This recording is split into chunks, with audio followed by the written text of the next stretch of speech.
of Economics and Business. Welcome. Thank you very much. What's the... clicker. Oh, right. Yeah, and make sure to stand in the Sure. circle. Thank you. Can you hear me? My students tell me that I have a loud voice, but I can never be sure because I don't know what this thing is and what's there. So just checking. Now, 3 entities, very important. First of all, the job. You need something to be done. So you're looking for someone to do A. And you've got someone who is B, an unknown. You've got a curriculum vitae, which usually doesn't say anything about personality. And you've got your organization. These 3 entities must be studied independently as well as in collaboration.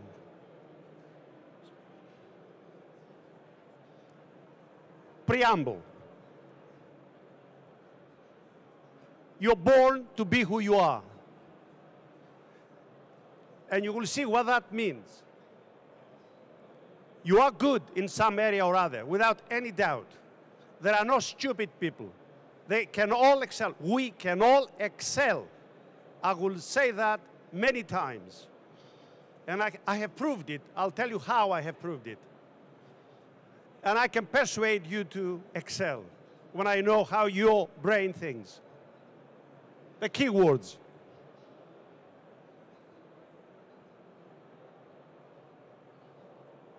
Psychometrics and expert systems. Artificial intelligence, I don't like the term artificial intelligence.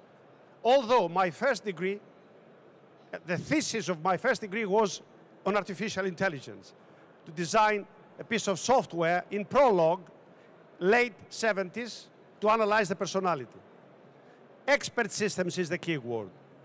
And an intelligent system is an intelligent system in a specific area, which may be psychometrics, maybe cardiovascular, maybe brain waves, maybe behavior. Why psychometrics? If you can read it, there's no point in me repeating it. Just say the key word.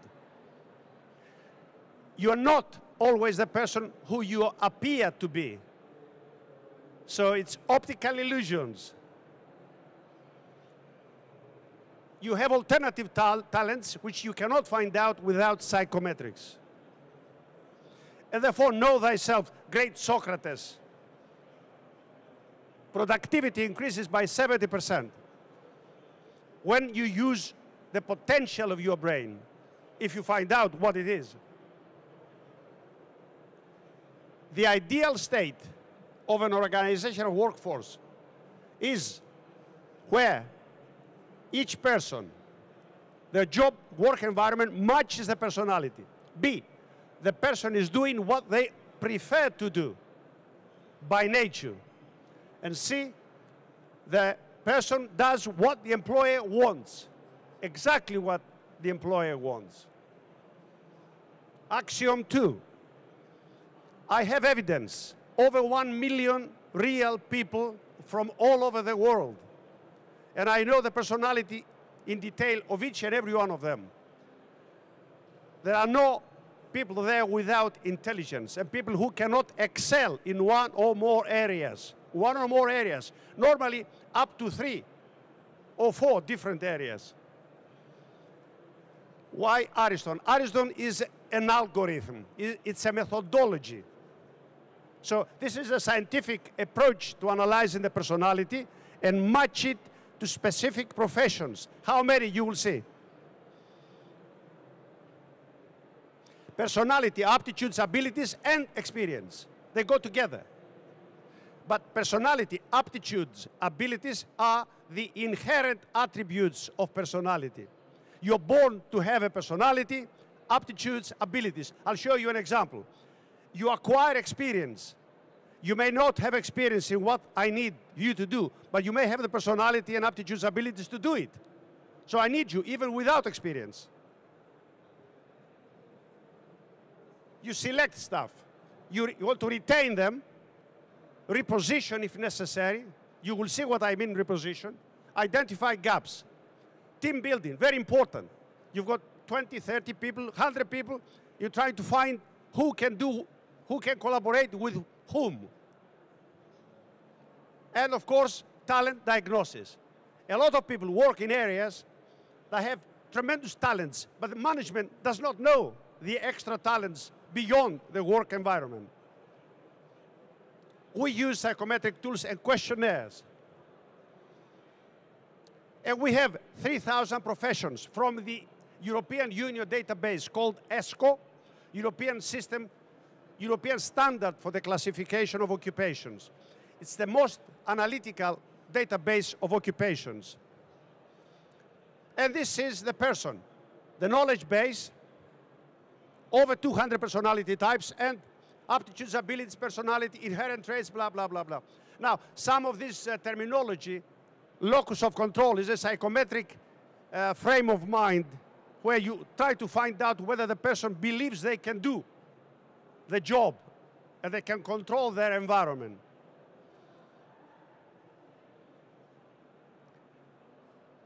I will skip this. A report. Look at an example report. How much more time do I have, please? How much more time do I have? 10 minutes, as long as that. Oh, thank you. This is a subset of a report. This is a report of a real person who is analyzed according to what we need them to do. This is produced automatically by the expert system without any human intervention. The report is generated automatically after the person answers a series of questions, about 1 hour. Something like 430 questions, psychometric questions. Yeah, I skipped that. 28 years old, Christine, German, working in Greece. The duration within the normal range. This is what the expert system has come to conclusions. No human intervention, I repeat. This is the truth scores. There are 10 truth scores because you answer questions. How do I know that you tell the truth? So we have 10 different truth scores, 10 different algorithms to analyze the truth scores. And if you don't tell the truth, you will not get a report. In fact, we know the expert system knows exactly whether you have tried to cheat or pretend to be an expert in an area that you are not. So you cannot easily cheat the expert system. This is a summary. Christine has the potential to reach up to 75% of what the job expects. The question is, can she be trained? Now she is 59.8. The truth score is okay, 88%, which is fine. The job type, the category, the specific job environment is 022. There are about 3,000 codes for 3,000 different professions, according to the European Union. The job match is 59.8. The potential is 75. In other words, if Christine is trained, she will reach the 75%, no more. Very rarely to exceed it, which is enough. By the way, 80% is the absolute, more or less, the ultimate one can reach. Very few people you will find that match exactly with a job out of those 3,000 jobs, very well defined and specified. But this is it. Anybody over 60% is excellent. The system is very strict. Take a look, just a brief look of some of the factors examined. Christine can go up to 75%. So where is what are the talents of Christine? You can see. Minus means she's got a lower score. How much lower? Reasoning ability, syllogistic, advanced syllogistic thinking is 3 out of 10, which is a bit low. But social thinking, she's got a score of 8 out of 10, although the job expects a score between 3 and 7. So if you want somebody with social thinking, she's very good, very good. Above the, not the average, above the typical range. So I won't stay this year, but service orientation, 8. Again, she scores high. If you want somebody to offer services to customers, she's very good. Some more factors. Stress tolerance, borderline, 4 out of 10, and we expect stress tolerance 5 to 8. I will skip these measures. Look at now in more detail the abilities of Christine. Numeric thinking, fantastic, 99%. Language traits, 78%. Mechanical thinking, average, 50%. This is the classic work environment psychometric scale according to John Holland, this great psychometrician that I worked with. And obviously, Christine is not artistic. So if you ask Christine to work within an artistic environment, she will fail without any doubt. She will fail, not because she can't do it, but she's not born to work with artistic-orientated jobs. But she's very good on enterprise. She can persuade. She's got the social factor. She can persuade. So she's excellent for the job that I just described. Conventional, high. It means that Christine does not like surprises. She wants to know. She's a 9 to 5 person. You can't change her easily. Decision making, emotional is average to low, which is good. She does not make decisions according to emotions. A manager should work like that. Emotional quotient, according to the Harvard theory of my friend Gardner, Howard Gardner. Emotional intelligence. Stability, emotional quotient, 80%. Personal emotional quotient, 81, very good. Coolness, low, a little bit low, but adequate, perfectly, for the job we're talking about. Motivation, obviously, Christine expects recognition. She expects management to recognize and praise her every so often. But she's not interested about salary.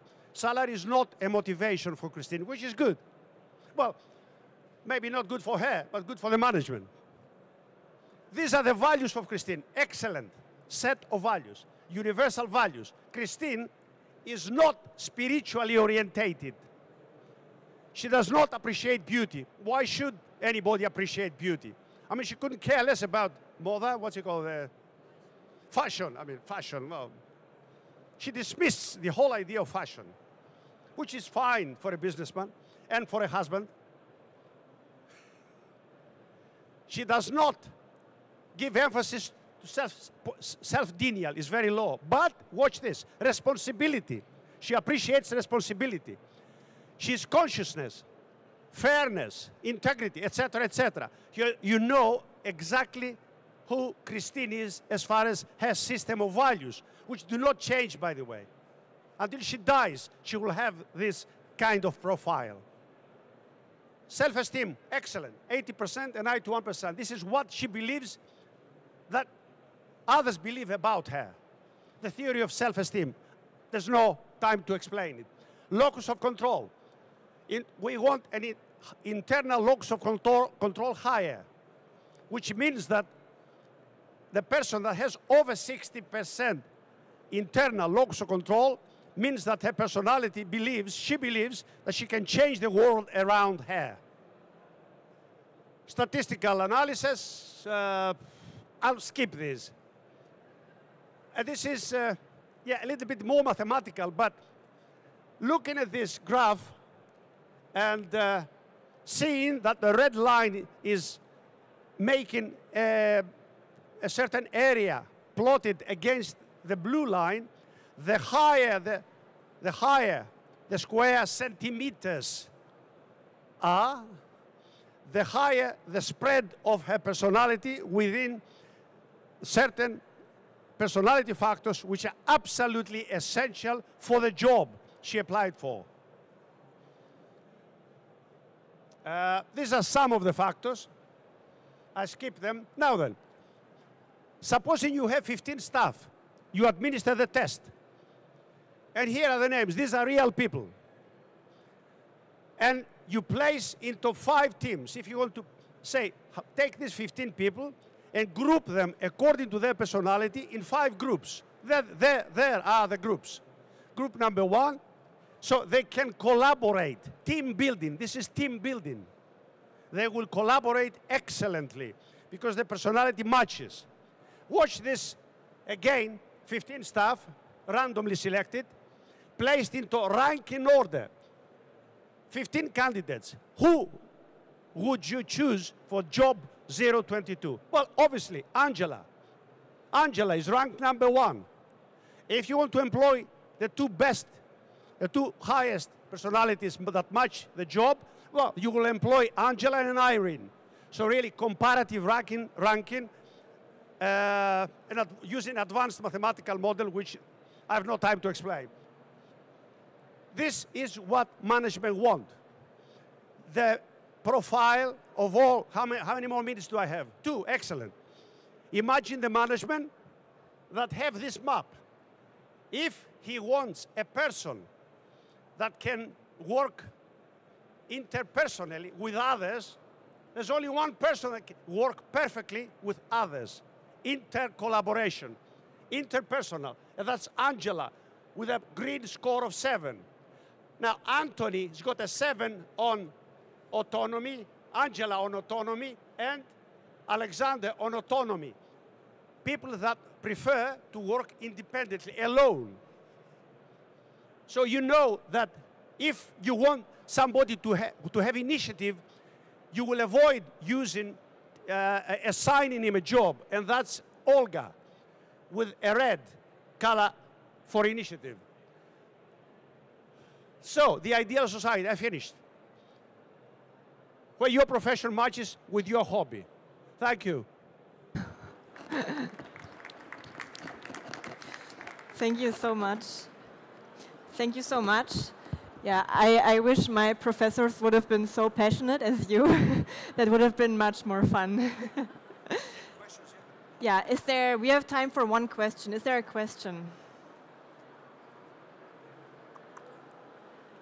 You're around here, so if someone comes to you, perfect. Perfect, he's here. Then we will come to our next speaker. She will talk about the